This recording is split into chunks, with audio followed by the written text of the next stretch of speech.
जय Hind. GS study ए60 में आपका स्वागत है। दोस्तों, आज हम पढ़ेंगे यूपी ट्रिपल एससी पेट 2025 के लिए महत्वपूर्ण बहुविकल्पीय प्रश्न। और यूपी ट्रिपल एससी पेट की हमारी 40वीं क्लास होगी, जिसमें हमारे सारे क्वेश्चन किससे होंगे? मौर्य वंश से होंगे। तो आप लोग क्लास में बने रहिए और एक एक क्वेश्चन को ध्यान से सुनते चलिए, देखते चलिए। और जिस भी क्वेश्चन का आंसर आ रहा है तुरंत कमेंट बॉक्स में हमको बताते भी चलिए। और लास्ट में अपना स्कोर जरूर बताइएगा कि आप लोगों का स्कोर कितना गया है, ठीक ना। और जो भी भाई बहन हमारे चैनल पर अगर पहली बार आया है तो चैनल को ईमानदारी से सब्सक्राइब कर लीजिए जब तक आप लोगों का एग्जाम क्रैक नहीं हो जाता है। जैसे ही एग्जाम क्रैक कीजिएगा आके अनसब्सक्राइब मार दीजिएगा, कोई दिक्कत नहीं। तो दोस्तों, आज की मोटिवेशन के साथ इस क्लास को हम लोग शुरू करेंगे। आज का मोटिवेशन है कि हर एक शीशा पत्थर से टूट जाता है। हर एक शीशा पत्थर से टूट जाता है, ऐसा शीशा तलाश कर जो पत्थर को तोड़ दे। मुश्किल के घड़ियों में खुद को संभाल इतना, मुश्किल के घड़ियों में खुद को संभाल इतना, हौसला देखकर तेरा मुश्किल आना ही छोड़ दे। तो दोस्तों, इसी मोटिवेशन के साथ आज की क्लास को हम लोग शुरू करेंगे और देखेंगे कि मौर्य वंश का हमारा पहला क्वेश्चन क्या दिया है। तो हमारा पहला क्वेश्चन दिया है कि अशोक के किस स्थान के अभिलेख को रानी कारुवाकी का अभिलेख कहा जाता है? अशोक के किस स्थान के अभिलेख को रानी कारुवाकी का अभिलेख कहा जाता है? तो किसको कहा जाता है? तो पहले का हमारा राइट आंसर होगा ऑप्शन नंबर बी, कौशाम्बी को। किसको कहा जाता है? कौशाम्बी को। हमारा राइट आंसर क्या होगा? हमारा राइट आंसर होगा ऑप्शन नंबर बी। ठीक, इसी तरह से हम अगला क्वेश्चन देखेंगे कि अगला क्वेश्चन क्या दिया। क्वेश्चन नंबर 2, क्वेश्चन नंबर 2 पढ़िए क्या दिया है। जेम्स प्रिंसेप द्वारा 1837 ईस्वी में पढ़े गए अभिलेख किस लिपि में लिखे गए थे? तो किस लिपि में लिखे गए थे?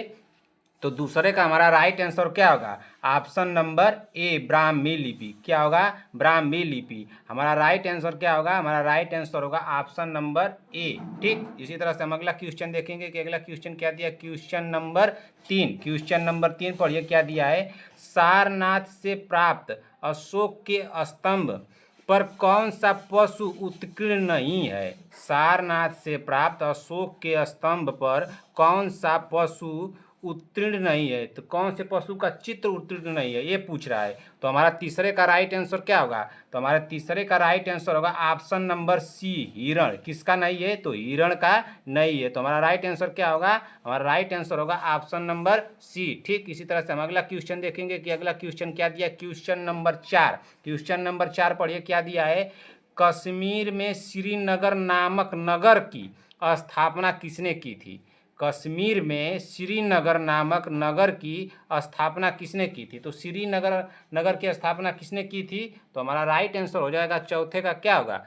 चौथे को होगा हमारा right answer option number D, Ashok ने। किसने की थी? अशोक ने की थी। हमारा राइट आंसर क्या होगा? हमारा राइट आंसर होगा ऑप्शन नंबर डी होगा। ठीक, अब इसी तरह से हम अगला क्वेश्चन देखेंगे। क्वेश्चन नंबर 5, क्वेश्चन नंबर 5 पढ़िए क्या दिया है।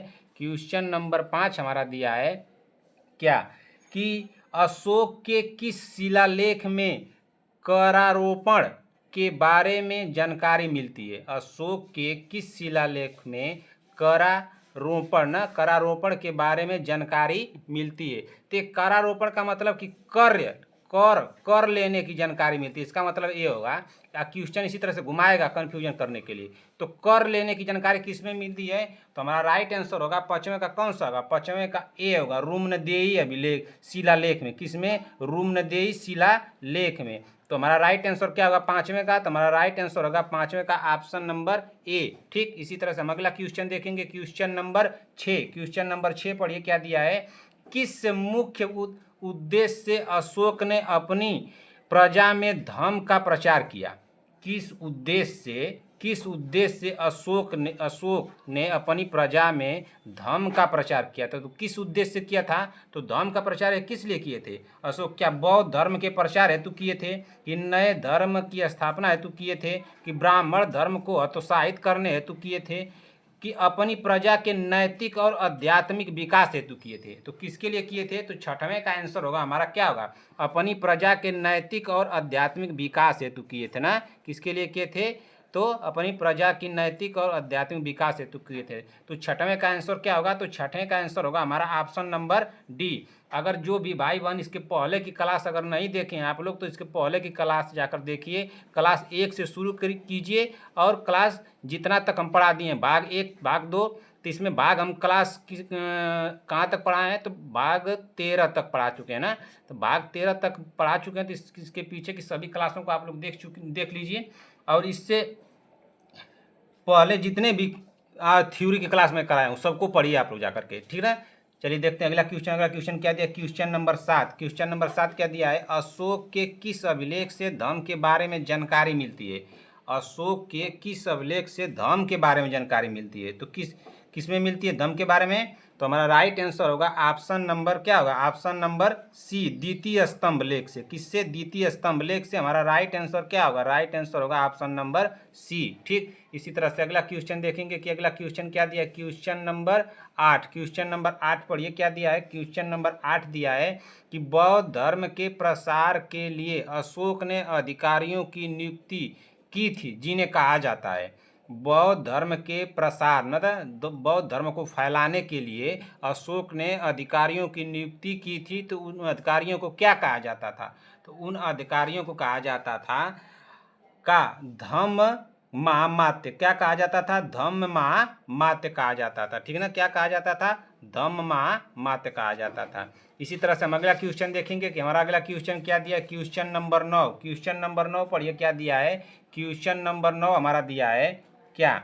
अशोक के किस शिलालेख में उसके कलिंग विजय का उल्लेख मिलता है? अशोक के किस शिलालेख में कलिंग विजय का उल्लेख मिलता है? तो किस शिलालेख में कलिंग विजय का उल्लेख मिलता है? तो हमारा राइट आंसर होगा ऑप्शन नंबर क्या होगा? ऑप्शन नंबर डी, 13वें में। किसमें मिलता है?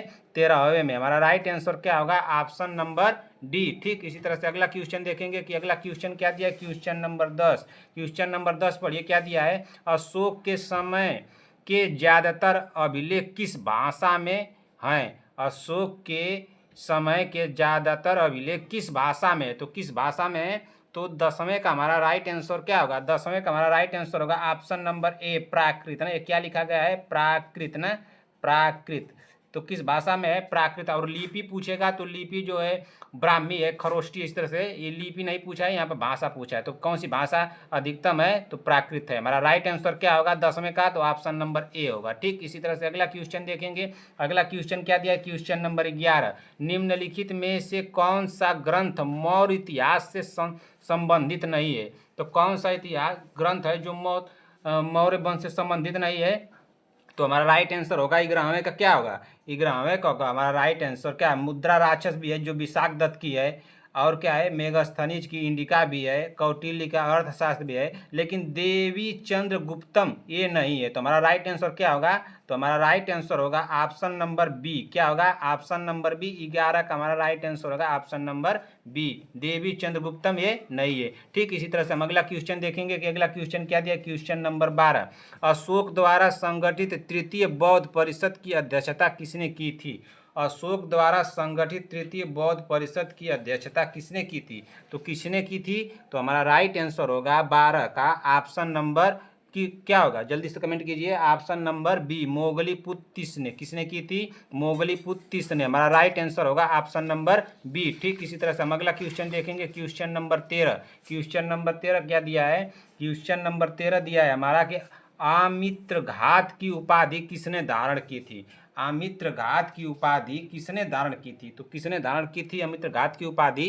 तो हमारा राइट आंसर होगा ऑप्शन नंबर क्या होगा? बिंदुसार ने। किसने धारण की थी? बिंदुसार ने। 13वें का क्या आंसर होगा हमारा राइट? तो ऑप्शन नंबर सी होगा, ठीक। इसी तरह से अगला क्वेश्चन देखेंगे। Question number 14। क्वेश्चन नंबर 14 देखिए क्या दिया है। मुद्रा राक्षस का लेखक कौन थे? मुद्रा राक्षस के लेखक कौन थे? तो मुद्रा राक्षस के लेखक थे कौन?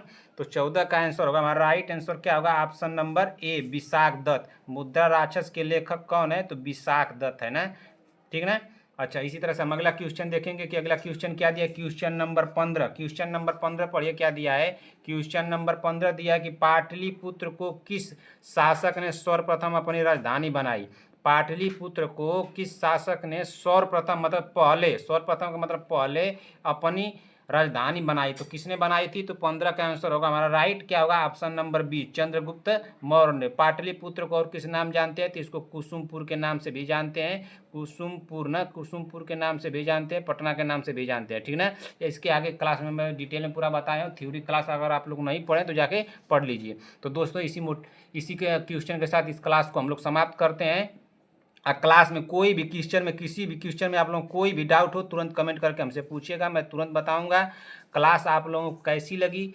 अगर क्लास अच्छी लगी हो तो अपने दोस्तों में शेयर कीजिए, लाइक कीजिए। मिलते हैं ऐसी ही क्लास के साथ, तब तक के लिए जय हिंद, जय भारत।